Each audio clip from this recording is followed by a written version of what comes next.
Hey guys, so recently a friend of mine asked me to do this reflective video on my trip this past summer where I converted my little Chevy Spark into a micro camper and traveled across Canada. And so I'm just going to get right into it and read off my journal here, and I called it Reflective Roads, My Search for Happiness.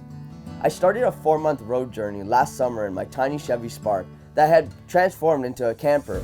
This journey took me to many breathtaking locations, including the wild west of Alberta, where I lived like a real cowboy, explored Kananaskis country, and saw my first grizzly bear in Jasper Provincial Park. Then Canmore, which stole my heart, along with Banff, British Columbia, Vancouver Island, Tofino, and the other 30-40 parks, towns, and cities I visited, as well as the magnificent mountains I hiked and conquered. I met a lot of folks on this trip as well. Each person gave me something unique to learn, a fresh perspective on life, a roof over my head, a new skill, an exciting adventure, and learning about their individual stories. I thought I was on top of the world, living the paradise dream, but I'd be lying if I didn't admit that there were some difficult challenges along the way.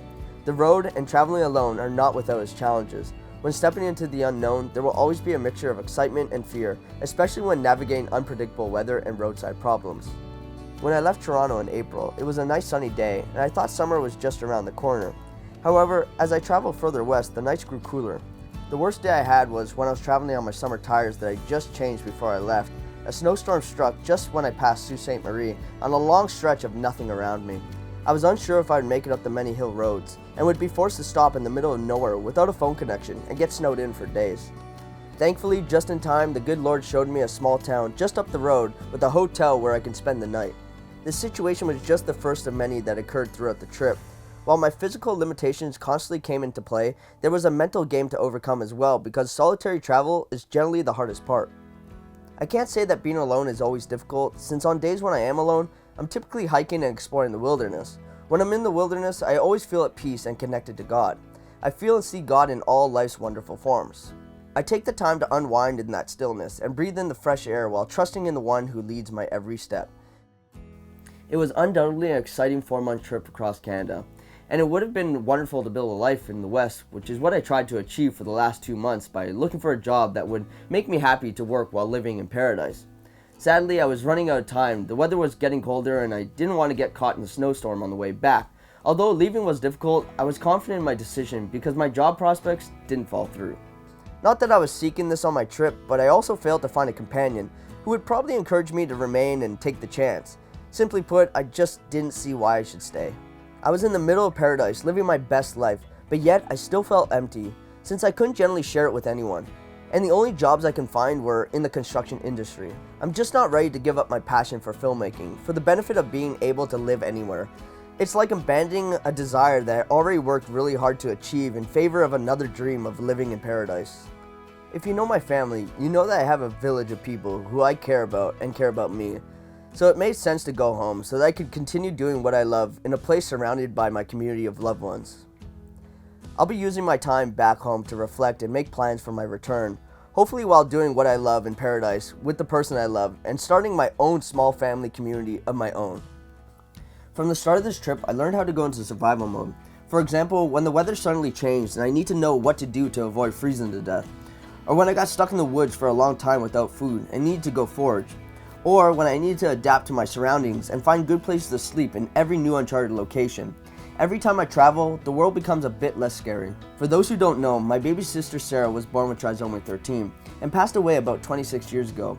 She is always with me even when I travel, and of course, my faith in God always contributes to keeping me fearless and safe on my journey.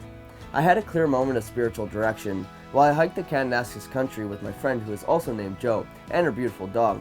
This trail was difficult since the path constantly faded out, and because many of the tree ribbons that marked the track were cut down by someone. I turned to check on my friend since I knew it was starting to have a negative impact on her mental and physical health. However, when I turned to check on her, I noticed her dog staring at me and slowly moving away from us. I didn't think anything of it and told the dog to come back. As the dog continued to stare at me, she began to back away even further. I went to go get her, and to my surprise, she was standing right on the path, with a clear bright ribbon on the tree pointing into the right direction. We returned home safely. God's hand and Sarah's protection are evident in many ways, including through animals. Overall, this trip gave me a greater understanding of happiness. Although I could have continued working as a construction worker in my paradise, I know that wouldn't have been enough. It's a blessing for me to have a big, loving family and a job I enjoy, since home is truly where happiness is, and family is where home is. Happiness is 3 easy things. First, I would say community, which consists of my friends and family. Then secondly, companion. Even though I'm still single, I do have my dog, who I adore and who loves me, and we both enjoy going on adventures. Then finally, I would say career, because I worked so hard to get where I am today.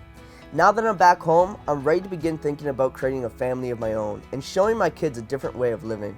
The ecosystem, religion, and community are becoming more disconnected from society.